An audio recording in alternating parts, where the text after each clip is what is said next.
தாய் வீட்டிற்கு சென்றாள். அங்கு தாயும் மகளும் அனைத்து விஷயங்களையும் பற்றி பேசினார்கள். அப்பொழுது சத்தியவதி தன்னுடைய கணவன் தனக்களித்த வரம் குறித்து தன்னுடைய தாயிடம் தெரிவித்தாள். என்ன வரம் கேட்கப் போகிறாய் என்றாள் அவளுடைய தாய். எனக்கான ஆசைகள் இருக்கட்டும், உங்களுக்கு ஏதாவது ஆசைகள் இருந்தால் கூறுங்கள் அம்மா, அதை நான் என் கணவரிடம் கேட்கிறேன் என்றாள் சத்தியவதி. உடனே அந்த தாய் வெட்கத்தோடு தனக்கு ஒரு ஆண்மகன் பிறந்தால் நன்றாக இருக்கும் என்று கூறினாள்.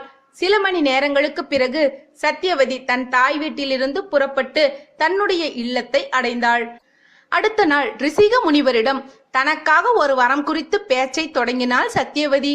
முனிவரும் என்ன வர வேண்டும் கேள் என்றாள். சுவாமி, எனக்கு ஒரு மகன் வேண்டும் என்றாள். அருமை, இதைதான் நீ கேட்பாய் என்று எண்ணினேன் என்றார் முனிவர்.